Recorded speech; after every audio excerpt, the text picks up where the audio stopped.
Olá, eu sou Nilzângela Souza, poetisa, e também estou na TV Relacionamento.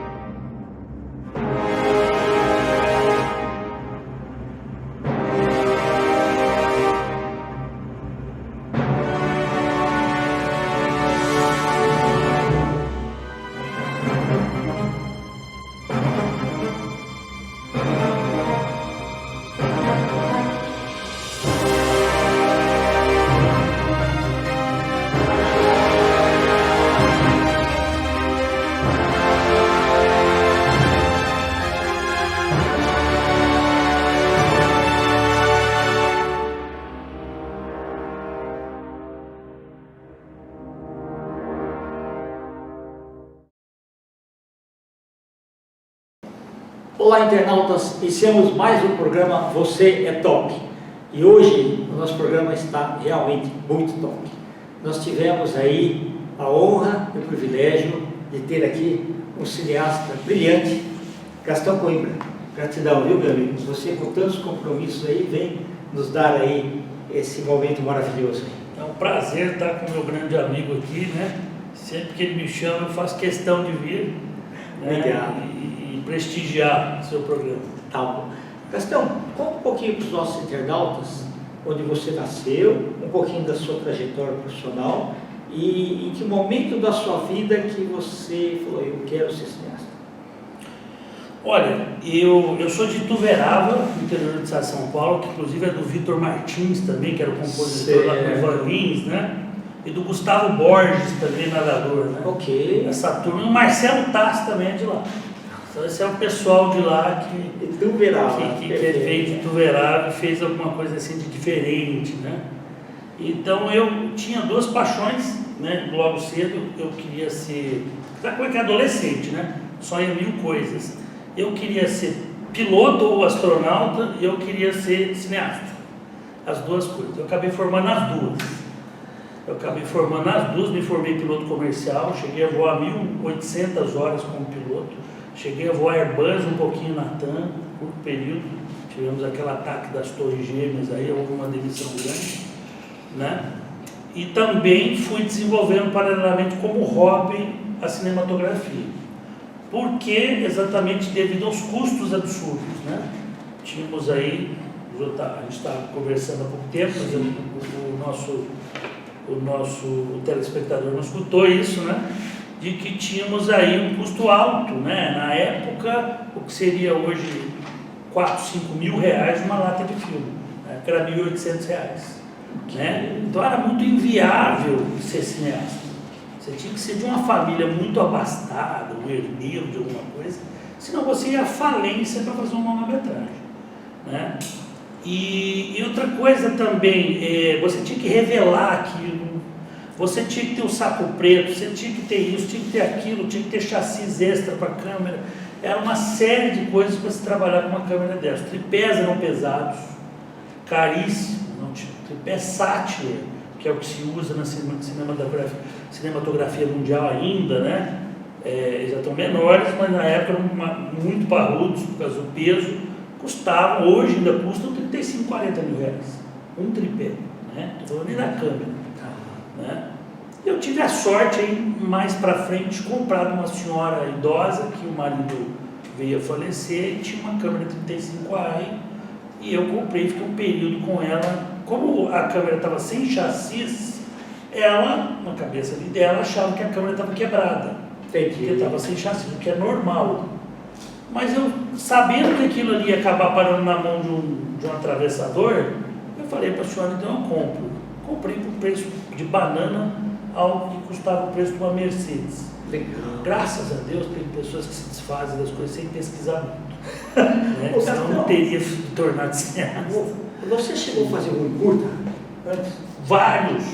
Tem, só na Ancine eu tenho 5 registrados lá mesmo, né? Mas eu venho de um background, voltando lá atrás, de pintura e escultura, que me levou até me tornar imortal pela academia agora do ano passado, porque antes do cinema, eu estudei os grandes mestres da pintura. Eu tinha muita facilidade com desenho, desde pequeno, assim, ninguém me ensinou, eu desenhava bem, depois fui fazer algumas aulas para melhorar, e passei a estudar Rembrandt, Vermeer, Caravaggio, Michelangelo, Leonardo, sim, escultura também, porque, né, tanto Leonardo quanto o Michelangelo eram escultores, eu achava eles, né, cheguei para Florença, visitei ali os lugares que eles viveram, foi muito, muito interessante. E aí me desenvolvi muito nessa área e eu imaginava esses caras dos dias de hoje não queriam ser cineastas, né? Que eles viam a cena, né? Você pegava Rembrandt, ele imaginava aquela cena.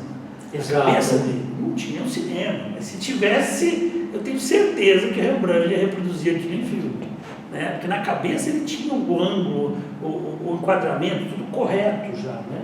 Até o enquadramento que a gente usa hoje vem lá na Renascença, que a gente chama de regra dos terços, né? Você pega a tela, divide em 3 terços e a pessoa, o espaço maior tem que ficar para o lado que a pessoa está olhando e a pessoa deve ficar no terço da tela oposto ao lado que ela está olhando. Okay.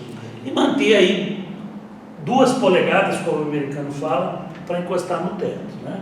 Então, a gente vai dar aulas de fotografia, tudo. A primeira coisa que a gente começa é corrigindo isso, que a pessoa pega o celular, primeiro ela coloca na vertical, que está errado. Isso, porque a tela de cinema é na horizontal. Isso. E depois a gente joga um teto gigante para cima, com informação desnecessária, né?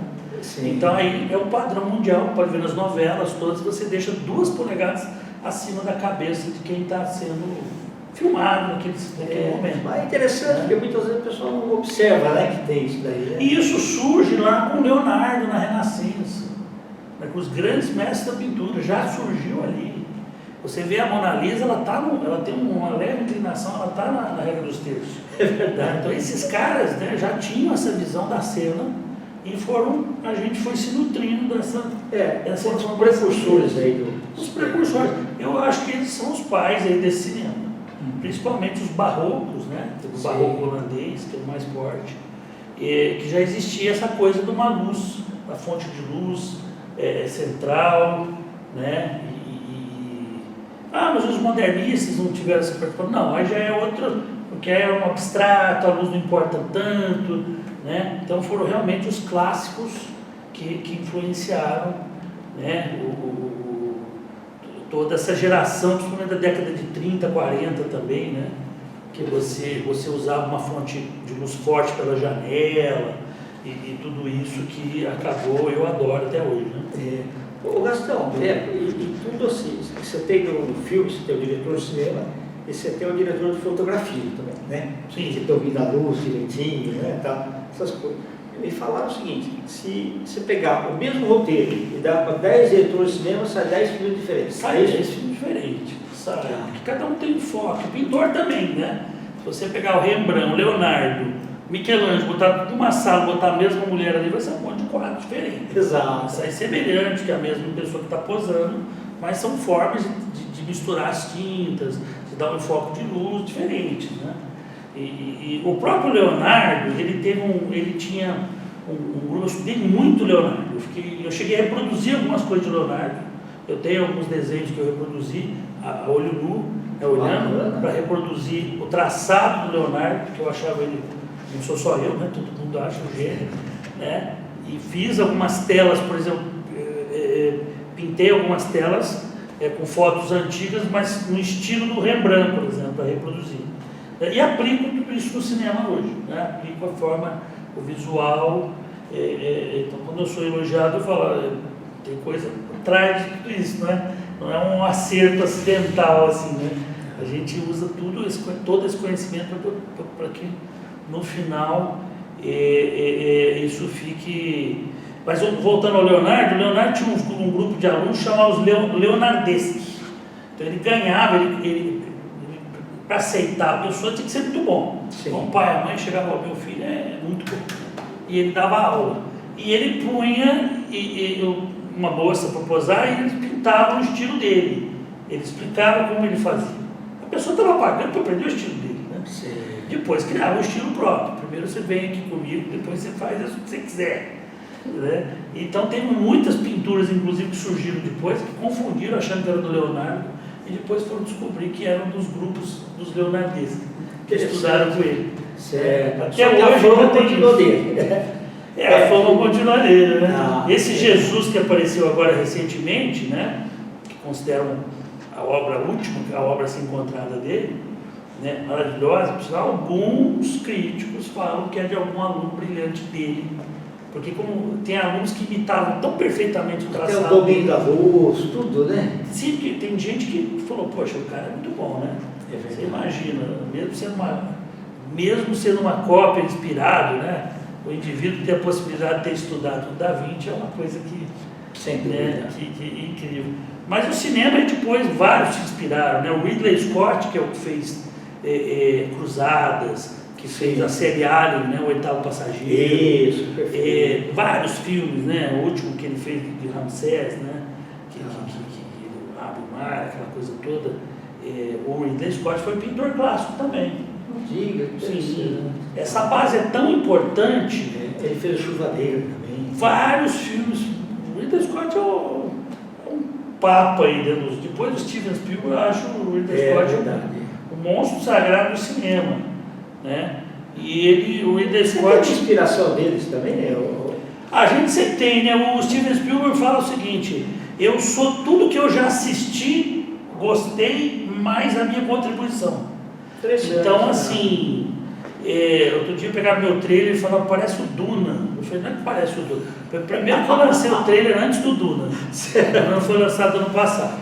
Tá. Mas eu assisti o primeiro Duna na década de 80. Muito legal. Quem que não gosta daquelas roupas pretas coladas, Sim, né? exato. E no meu filme é assim, né? As mulheres são as soldados nesse futuro aí que eu tracei aí, né? E sobram só os homens modificados geneticamente. E aí a gente tem uma roupa assim, futurista, né? Então tem gente que me fala, você copiou isso do Duna? Eu falo, não, copiei isso do Duna. Esse trailer está antes do lançamento do Duna.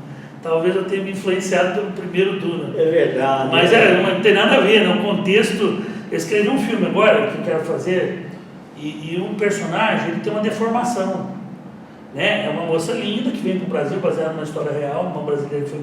Brasileira, uma francesa que foi queimada como bruxa no Brasil. Que eu fui pesquisar com a arquidiocese se alguém tinha sido queimado no Brasil.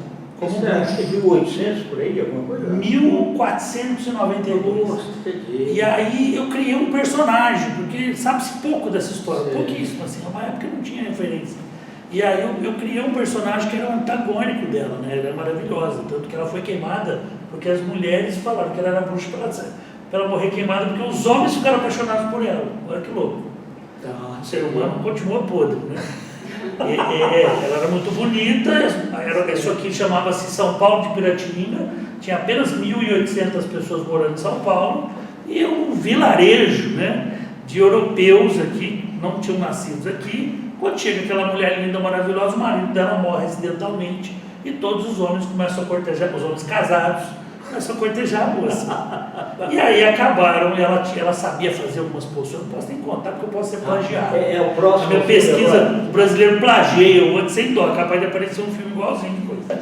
E aí, é o que eu estou pensando, estou entrando no projeto assim, tudo e tal. E aí eu criei um cara chamado Erasmus, aquele que deu tudo errado na vida dele, nasceu todo deformado, a mãe entrega ele por ser uma mãe solteira na porta do mosteiro do São Bento. Foi isso que já falaram. Eu falei, gente, a gente não pode fazer alguém com deformação, porque todo mundo vai dizer que o corcunda de Notre Dame. Não é outro contexto. Não, eu sabia que você estava esperando você falar isso. E todo mundo já associa, então você não pode mais fazer um personagem assim. Falaram isso para mim. É o corcunda? Eu falei, não, o corcunda era em cima da catedral. O corcunda era corcunda, o meu não é corcunda, né? Então, assim, mas todo mundo sempre fala isso. Eu falei, pô, você podia estar fazendo o Homem-Elefante, né? É verdade. O Homem-Elefante que ganhou o Oscar, né? O Homem-Elefante também tem deformação, Exato. né? Brilhante e tal. Mas é um outro contexto, tem nada a ver, né? Ele se apaixona por ela e ele começa a escrever versos, que ele é muito inteligente, apesar de todo mundo achar que ele não é inteligente. O ser humano tem esse defeito. Se alguma coisa ele acha muito feia, ele acha que é ruim. Então ele nunca vai imaginar que um homem muito feio assim, todo deformado, possa ser Mas é um filme inteligente. É um filme que mostra assim, muito da realidade das pessoas, né? Da Sim. psicologia do momento. Eu sinceramente acho que a humanidade não melhorou nada. A gente só trocou a casca. A gente matava com flecha, com espada, agora a gente explode uma bomba e já mata muita gente. É verdade. A gente até piorou, né? O cara matava um com espada, agora você está com uma bomba atômica e mata uma cidade inteira, 2, 3 milhões de pessoas, né? Entende? Você acha que melhorou? Se você consegue matar mais gente, tá? A gente ficou um hipócrita um pouco mais sofisticado, né? A civilização. Então a gente consegue, por exemplo, destruir alguém porque tem uma opinião diferente da sua. A gente está vendo isso hoje, né? Verdade. Então eu sou democrático. Você fala uma coisa diferente do que eu falo, você vai ser preso. Então, assim, eu acho que tem que tomar cuidado também com isso, né? Verdade. Eu postei isso outro dia, apesar de meus amigos, eu tenho amigos de esquerda e de direita, eu falei, gente, uma coisa que a gente não pode esquecer, a gente tem que dar o direito da pessoa, pode ser até um inimigo, que tem uma opinião diferente da sua. Exato. A partir do momento que você não deixa que o outro tenha uma opinião contrária, por pior que seja, não quer dizer que essa opinião tem que ser boa. A partir do momento que eu acho que a opinião tem que ser boa, eu já estou tentando manipular essa pessoa. Ela pode ter uma opinião absurda. Eu conheci pessoas na Alemanha que acham o Hitler no máximo. Mas é o direito dele, eu vou matar o cara porque ele acha o Hitler no máximo. Eu não concordo, eu acho um monstro. Sim. O cara que dizimou milhões de judeus.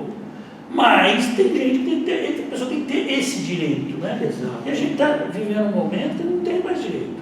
Dependendo do que você falar, você tem direito de ter opinião contrária, desde que não me agrida demais. Se começar a me agredir demais, é melhor você parar de emitir opinião. Se aparecer um roteiro para você avaliar, vem o roteiro, vem um monte de coisas, e fala assim, olha, tem dinheiro para o filme, você topa ou você fala, não, esse daqui é de idade média, eu não gosto, esse daqui é...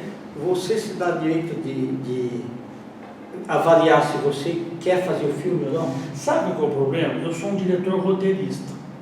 Eu tenho uma fila de roteiros que eu gostaria de fazer antes de partir desse planeta. Esses todos os filmes aí foram roteiros seus? São todos roteiros. Nossa, eu acho que eu sou um roteirista diretor. Eu adoro dirigir, mas eu gosto de escrever uma história, entende? Quando você está falando roteiro, você vê mais ou menos como uma história em quadrinhos assim já? Na minha cabeça, talvez pela base da pintor clássico, você já viu eu vejo a cena, eu vejo a cena. Bacana. Eu vejo o ator falando, andando, aí a minha cabeça muda de posição, muda de câmera, eu já vejo assim, entendeu? Também por ser editor, então a cabeça já funciona assim, isso não funciona. Então, eu já vejo a pessoa no enquadramento certo. Porque a minha cabeça sabe que está errado se eu imaginar o enquadramento errado. Então, então eu já, por exemplo, eu já vejo o ator com a roupa correta. Eu já dei palestra. Eu dei palestra para 700, 800 pessoas na Beauty Fair sobre cores, sobre como deve ser, por exemplo, a maquiagem, que tem tudo a ver a fotografia. Não existe fotografia, não é só o lugar, eu vou fotografar, não é só a máquina. Não, é a roupa que a atriz está usando, é o chão, é a parede, é a maquiagem que ela está usando. Então, por exemplo, vou dar um exemplo aqui. Uma pessoa afrodescendente não pode usar azul. Não pode. Que é o que mais usa. Que a pessoa fala assim, eu quero que apareça. Não pode. Se você pegar os grandes maquiadores mundiais, não pode usar azul, é um conflito. Ele não é um degradê da pele morena. Quem pode usar o azul na maquiagem? Na Paula Rose. Por quê? Até a pele branca e cabelo preto. É um degradê da pele dela. Entende? Quem o afrodescendente pode usar? O mesmo os orientais podem usar, que é o degradê da pele deles. Cobre, dourado. Não é que não pode usar. O ideal é que use outras cores. Aquilo é uma cor conflitiva. E o pessoal acha que não. Então, às vezes eu pego uma maquiadora, ela chega, acha que pode fazer qualquer coisa. Não é. Tem toda uma ciência por trás disso. Tem toda uma análise das cores para você fazer uma maquiagem para ganhar um prêmio. Então, não é assim que caiu, eu acho que tem que ser assim, né? Tem todo um estudo. Então, você pega uma pele morena, o degradê dela é o quê? Nós vemos lá o cobre, depois vem o que? O bronze, depois vem o dourado, até chegar no ouro, né? Sim. Então, você vê Cleópatra nas pinturas, porque ela tinha uma descendência grega, ela era branca. Tanto que ela está pintada branca. Isso, mas dentro das pinturas dela, você vê as escravas negras, né? E você vê ela branca, faz uma questão de pintar ela branca, porque ela tinha uma descendência grega, né? Então, porque ela usava, você vê a pintura, é azul, tanto que a Elizabeth Taylor no filme usa azul. Ela pode usar azul, né? Não quer que a outra não pode. Tá. Né? A outra pode usar, mas o degradê da pele dela. Não tem nada a ver com raça, pelo amor de Deus, gente. Tem a ver com o quê? Com o estudo das cores. Né? Então, degradê, porque você vê que quem tem a pele muito branquinha, a veia parece azulada. Então, o degradê do azul você pode usar. Né? O degradê do marrom qual é? Cobre, dourado, bronze, fica mais bonito. Né? Se você pegar uma pessoa e fizer a maquiagem melhor, comparativamente você vai falar: quem está mais bonita? Essa moça aqui, que está com dourado, e essa que está aqui com azul. Você vai dizer: não, essa está mais bonita. Por quê? Porque está corretamente feito. Tá. A gente estava falando, nesse momento que você chegou a ser imortal pela Academia de Arte, Sim. você já se sente realizado ou tem muita linha ainda para quebrar? Ah, tem muito, né? Pelo menos uma indicação um dia, né? Será? É um sonho, né? Imagina uma indicação para o Oscar. É verdade. Meu Deus do céu, né? Está abrindo caminho hoje. Nós temos diretores como o Fernando Meirelles, que dirigiu 2 Papas, né? Nós temos, por exemplo, o Hector Babenco, né? Inclusive é o patrono da cadeira que eu assumi na academia. Ele foi indicado pelo Beijo da Mulher-Aranha, né? Exato. Não ganhou, mas foi indicado. Então, existe essa possibilidade? Existe. É um sonho, a gente não pensa nisso, não vou fazer isso. Você faz um filme, né? Eu vi agora o Brendan Fraser, né? Um filme de menor orçamento da história da carreira dele, fez a Múmia, milhões de dólares. Sim. O menor orçamento, chama A Baleia, que ele se despojou de toda a beleza física dele. Né? Foi feito um make-up em que ele pesa 130 quilos, 160 quilos, né? Uma obesidade mórbida. Ele está indicado ao Oscar agora. E o filme é maravilhoso. Sim. Então também não tem muito a ver com isso, né? Às vezes você imagina um baixíssimo orçamento. Aquilo é um filme que no Brasil você não faz, você faz com menos de 1 milhão, né? E é o filme indicado ao Oscar, tanto o diretor, né, quanto o Brendan Fraser. Então o cinema tem essas coisas também. Eu gostaria, né? Essa da academia já foi um negócio de doido. Na segunda academia do Brasil, depois da Academia de Letras, você ser indicado, você fica. Eu achei que era trote, né? A academia me ligou a dizer que eu estava indicado e ia ser imortal da academia. Eu falei: vocês estão de brincadeira? Eu fui te aplaudir lá. Foi, ele estava lá, ele viu lá. A gente veste aquela roupa, fica parecendo Dom Pedro II, né? Eu estava barbudo, fica parecendo Dom Pedro II, todo bordado, dourado, aquela coisa toda. Gastão, quando em Ituverava, Sim. Você ia frequentemente no cinema ou mais televisão?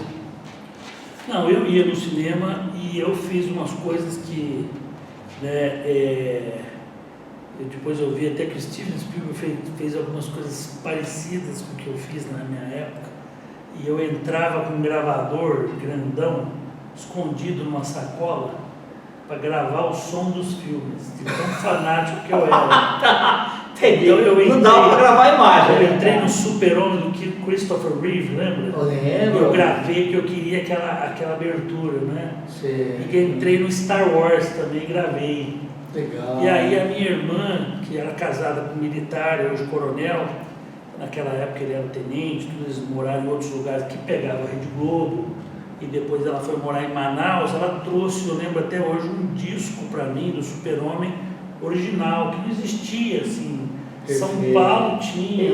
Era o CD da trilha sonora. CD da trilha sonora. Não dava para pensar no filme. Não dava. Eu lembro que também depois eu consegui aqui em São Paulo o do Star Wars. Eu adorava aquilo, mas eu não imaginava que eu ia ser cineasta. Era aquele sonho distante, infantil, porque era muito inviável, era uma coisa muito difícil, muito restrito, pouquíssimas escolas, né? Depois sim a coisa foi se tornando possível, que eu fui abrindo os caminhos, tudo, né? Mas eu acho que uma coisa importante que foi para que desse certo a minha carreira, está dando certo, foi que eu sempre comprei os equipamentos.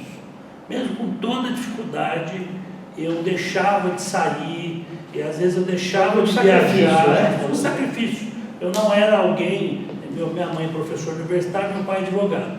Então eu não era alguém rico que pudesse dizer: peraí que eu vou comprar, não. E essa fase eu já estava desligado da família, desligado emocionalmente, tudo mais, não economicamente. Então tudo que eu ganhava, né, filmando eventos, filmando lançamento de carro da Caoa, coisa assim, eu ia lá e comprava uma câmera. Quando saiu uma câmera VHS para você foi uma maravilha. Foi, assim, eu ainda achei a VHS muito ruim, confesso. Sim, mas é o que tinha, né? Pelo amor de Deus, MDV, né? Mas o que tinha. Mas realmente a grande transformação foi quando saiu saíram as HDVs da Sony, que ainda era abaixo de Full HD, ainda não era Full HD. Mas os olhos brilhavam quando você viu. Brilharam. O grande brilho mesmo quando a Panasonic lançou a primeira câmera que gravava em 24 quadros. Porque o nosso problema era o quê? O vídeo é gravado em 29,97. Então aquilo é pouco. Pouco não. Ele é muito frame e com uma textura diferente. Então dava para você ver que era vídeo, era diferente de cinema. Cinema é 24 quadros, o tempo de exposição é maior, a textura fica diferente. Além do mais, a gente precisava que o número de bits fosse muito maior do que era muito fraquinha a imagem. Você ia fazer pós-produção, o vermelho estourava. É diferente do cinema, que já lá atrás, já na década de 90, se escaneava aqui na Megacolor em 2K. Então você conseguia puxar as cores e fazer uma pós-produção de qualidade, né? Então você escaneava todo o filme ficava pronto, você levava na Megacolor ou na Casablanca, que eram os únicos 2 lugares que faziam, não tinha opção, eram os 2 lugares, e aí o scanner escaneando fotograma por fotograma, ficava dias ali escaneando até que o filme ficasse pronto e fosse passado por digital, né? E na época só existia o Avid, não existia outra coisa, ou era o Final Cut, que era considerado semi-profissional, ou você ia para o cinema mesmo, tinha que ser o Avid, o Avid que aguentava 2K, senão o computador travava, não tinha computador. Então houve uma evolução lenta, né? Foi um processo todo, né? Um processo que eu digo claramente começou com Star Wars, com George Lucas. Foi ele que inventou, inclusive a edição não linear digital foi ele que idealizou, ele que bancou, ele que trouxe os caras, eu preciso disso em digital. Eu não quero mais moviola, que eu cheguei a editar na moviola, era uma coisa tosca se você pensar hoje. Sim. Quando o estudante fala para mim que ele é saudosista, ele fala, porque você não teve a dor de cabeça de filmar com aquilo. Às vezes você põe uma lata dentro do saco preto, na hora de trocar, colocar ela no chassi, entrasse um pouquinho de luz, você perdia a borda do filme todo e jogava no lixo. Aí você chorava 3, 4 dias. Não tinha outro, né? Não tinha. Original, eu não tenho saudade nenhuma. Eu tenho um projetor 16mm em casa, fica bonito ali, está usando meu filme, Bolas da Pata, mas dizer que eu tenho saudade do 35 a filme, desculpa. Eu adoro saber que hoje eu gravo em 6K, minha câmera é uma GH5 6K, né? Então assim, 400 megabytes por segundo, poxa, filmes grandes, aí, famosos, né? Foram feitos com scanner 2K, é muito superior, imagina, 6K com 400 megabytes. Então, assim, hoje não dá mais para reclamar, né? Até uns 10 anos atrás, o cineasta falava, porque a latitude do digital não acompanha. Vou dizer, já estava 10 anos atrás, 15 anos atrás. Hoje não dá para falar isso. Sim. Hoje tem a Blackmagic 12K. Sim. 12K foi lançada há um ano atrás, né? Então, assim, o filme acabou, não adianta, né? Já era, desculpa, é outra tecnologia, né? Não vou voltar a andar de carroça. É verdade. No filme usar uma carroça, tudo bem, não vamos filmar com carroça. Por curiosidade, os filmes de antigamente, eles gostavam de mostrar cenários, sabe assim, a fazer acompanhamento ali e tal. Hoje eu vejo assim, e as cores eram mais naturais.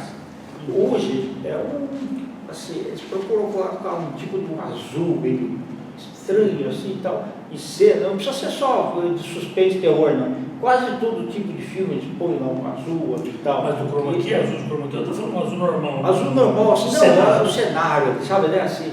Então o azul, ele não deve ser usado. Tá, o único azul que se usa, é o azul turquesa. E pequenas variações dele, tá? Porque os outros azuis são considerados péssimos para o cinema. Tá, a gente vê assim. Você vê, pode ver que quase sempre é o turquesa. Não é o Royal, que nós estamos vendo ali, o Royal, né? Esse azul Royal não é considerado bom. O turquesa não, o turquesa ele é diferente, ele é mais chique, vamos dizer assim, né? É a cor do Mar do Caribe. dá uma pesquisada no turquês, você vai ver os grandes filmes ganhadores de Oscar, quando aparece o azul turquês. Tem alguma coisa, o Turmalina, que é considerado legal, uma coisinha ou outra que sai fora desse padrão. O resto é paleta do marrom. Se você pegar todos os filmes ganhadores de Oscar de fotografia, é paleta do marrom. O rosa também é abominado. Por quê? Porque ele tem uma frequência rosa, como o amarelo-limão, o verde-limão, né? Que tem um amarelo que vai para o limão, ele fica entre o limão e o amarelo. Também gera uma frequência que incomoda, então ele tira a atenção do espectador. O que o pessoal faz? Mas o filme legalmente bom, loira, era rosa e tal. O que o pessoal faz? Usa um rosa bem suave, que é aquele bebê, não o choque, evita o choque, o rosa choque, e usa pátina, né? Envelhece ele, então ele fica um rosa maquiado, mas não se deve usar, é muito pouco. Cores proibidas, elas não devem superar 7% na tela. Entendeu? Por quê? Porque você vai jogar a atenção do público com aquilo lá, perdeu a cena. Né? Então, a paleta do marrom é a campeã. Pode olhar os grandes filmes, Moça com Brinco de Pérola, ganhador do Oscar de fotografia, que conta a vida do Johannes Vermeer, que é o pintor holandês famoso, que inclusive colocou a Scarlett Johansson no cenário mundial. Ela não era conhecida. Foi aí que ela estourou, porque ela está olhando para trás com aquele brinco de pérola, imitando a pintura do Vermeer. Aquele filme, pode olhar, só tem paleta do marrom, a paleta dos tons da terra, né? Eu estou falando marrom de uma forma popular para o pessoal entender. Então, tons pastéis. Se você fizer uma casa inteira em derivados dos tons pastéis, ela está linda. Pode ver quando você chega num cenário. Então você pode ver, aí você tem o terra, o cobre, é tudo paleta do marrom. Se você usar isso aí, acabou. O azul, tudo bem, você está no escritório, tá. Vou filmar? Não. Entendi. Aí é o Royal, né? Esse puff é o Royal, você vê que ele é chique, ele é legal, ele não choca, ele é palatável. Ô Gastão, e os cortes? Antigamente você não tinha tanto, hoje os filmes têm muito corte, né? Então, houve uma modificação muito grande na linguagem cinematográfica. Inclusive, um dos defeitos né? no Brasil é que as faculdades, infelizmente, estão pensando há 30 anos atrás, por culpa de professores saudosistas, infelizmente, que não então elas né? ensinam uma estrutura que não se faz mais. Então, a estrutura de roteiro era 30 minutos de introdução, padrão, 50 minutos de desenvolvimento e 30 minutos de finalização. Então, era um trapézio. O que aconteceu? Tombou esse trapézio. O final hoje, bem no finalzinho, não tem que era 30 minutos de final, não, fica 5 minutos de final. Então o filme vai no auge para manter a pessoa grudada ali. Certo. E a introdução, até 5 minutos de filme, tem que acontecer algo impactante. Senão o cara muda de canal. As emissoras descobriram, quando a gente passou a ter controle eletrônico de quem assiste o filme, que se o filme ficar nos 10 primeiros minutos não acontecer nada, as pessoas mudam de canal. E aquele filme não recebe mais. Por exemplo, no Amazon Prime, se você mudar aquele filme, você só recebe os 10 minutos que assistiu. Só que aí descobriram que o pico não é em 10 minutos, é em 5. Então você tem que fazer algo acontecer. O filme já tem que começar. E naquela época que a estrutura de filme, de roteiro era ensinada, o Brasil ensina muito assim, era 30 minutos de introdução. Então você pega o Bebê de Rosemary, ou você pega, por exemplo, o Exorcista, que é um sucesso, os primeiros 30 minutos você vai descobrindo quem é o Padre Mary, quem que é a menininha. Isso ninguém suporta hoje. Hoje você tem que rapidinho, em 5 minutos, apresentar todo mundo dentro do contexto e já aconteceu alguma coisa. As pessoas não têm paciência. Era 30 minutos de introdução para não acontecer praticamente nada. Assiste de novo o Exorcista, você vai ver isso. É 30 minutos de introdução, aqui onde ele é o padre, onde ele funciona. O máximo que tem ali que choca um pouco é aquele crucifixo que gira, já mais ou menos a 10 minutos. E não tinha nada, mostra que ele é um arqueologista, mostra tanto é que o remake já é diferente. Exatamente. Mas é banho-maria, 30 minutos de banho-maria, aí começa o desenvolvimento. Era quase que no relógio, hoje não aguenta. Hoje 30 minutos assim, para filmes de faroeste, para tudo, né? Tudo era assim. O Bebê de Rosemary é campeão. É 30 minutos de monotonia na verdade. É o João Cassavetes, né? Você quer desistir do filme, porque 30 minutos só de... Mas eles estavam seguindo uma linguagem que se acabou. O Polanski, né? Então essa montagem que você vê, que você está dizendo que é rápida, é o padrão de hoje. Para você ter uma ideia, eu segui no meu filme agora isso, né? No Retorno da Luz. Né? Você não pode ter mais do que 3 minutos sem acontecer nada, tem que ter um pico. Mas, Gastão, mas eu quero fazer uma cena de 6 minutos, então coloca 2 picos dentro. Então, por exemplo, eu fiz uma cena que durava 6 minutos, mas acontece o quê? Uma informação interessante. Então, daqui a pouco tem outra informação interessante. O padre fica descobrindo que aquelas meninas, e fala para a mãe que aquelas meninas são diferentes. E na Moviola não ia dar para fazer isso. Dá. Você tem filmes que foram já feitos. Você tem aí, por exemplo, o Náufrago, um filme super dinâmico, apesar de ser gravado numa ilha, porque ali é um exercício realmente de roteiro. O filme é dinâmico, mesmo tendo tudo para ser monótono. Ele já ainda foi de película, ainda foi na Moviola. Né? Não, ali já é um Avid de montagem, mas mesmo assim dava para fazer. O que não é que a linguagem não era assim. Era comum uma cena de 8 minutos. Isso não existe mais. Uma cena de 8 minutos tem que ter 3 picos. O cara vai entrar num quarto, vai ficar 5 minutos, tem que acontecer 2 coisas, tem que achar 2 coisas. Você entende? Alguma coisa. Senão a pessoa bocejou. E bocejou é igual o Mozart, né? Quando o cara bocejava 3 vezes, o rei mandava tirar a peça, mandava tirar a ópera. Hoje é assim, bocejou 3 vezes, o cara desliga e fala, sabe uma coisa? Eu estou aqui na Netflix, eu estou aqui na Amazon, eu vou para... Esse filme tá chato, não gostei. E troca. Castelo, nos filmes antigamente, eu achava bonito, era assim, aparecia a distribuidora e tal, e aí vinha o nome do ator principal e da atriz principal, depois aparecia o título do filme e tal, não sei o que, coadjuvantes, não sei o que, quem fez o trilha sonora e tal, e produção e direção.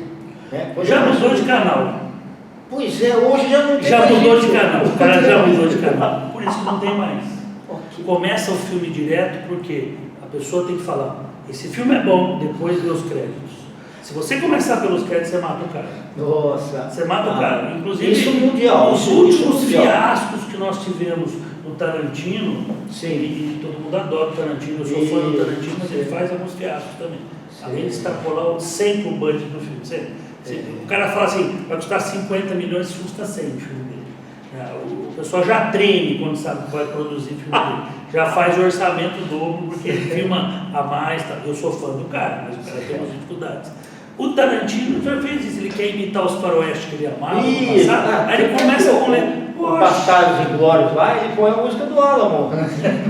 Para se ter uma ideia, eu conheço várias pessoas que falaram, eu fui assistir o filme Tarantino, já comecei a dormir no começo, mudei de canal, né? Mudei de opção, por causa disso, porque ele quer ir contra essa linguagem nova, muitas vezes, e não adianta, as pessoas não querem mais. Se você chegar a um filme, já começar a atacar o título, você nem ter mostrado o que veio o filme, ou seja, a chance é grande de uma parcela do teu público já mudar de procurar outra coisa, entrar lá, né?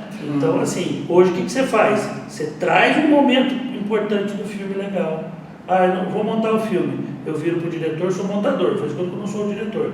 Posso pegar aquela cena que acontece uma coisa legal, cortar ela e pôr no começo do filme? Eu viro para o diretor. Pode. O ideal é que ele já filme assim, pensando nisso. Aí o que você faz? Já acontece uma coisa interessante, sei lá, filme lá, Contatos Imediatos do Terceiro Grau. Hoje, já o menininho já abriria a porta, a nave lá fora, aquela ventania toda, e aquele impacto todo corta. Começa o filme. Aí você fala o que? Caramba, esse é bom. Esse eu vou ter uma experiência incrível.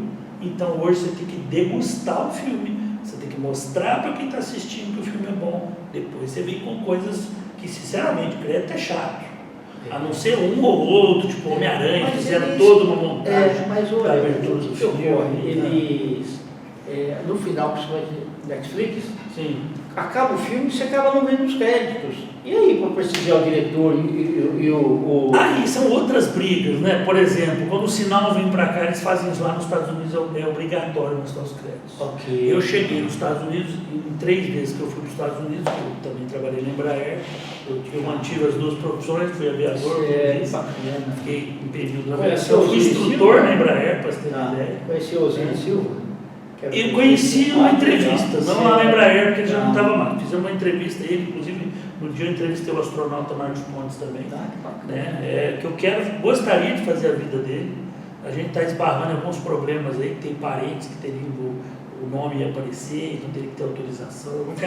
Eu não queria entrar numa briga, então meio que desistir de contar a história dele, mas acho que ele mandou uma história muito legal. Inclusive, eu consegui um lugar nos Estados Unidos que tem uma réplica em tamanho real de parte da estação espacial, para fazer as cenas dele na estação espacial.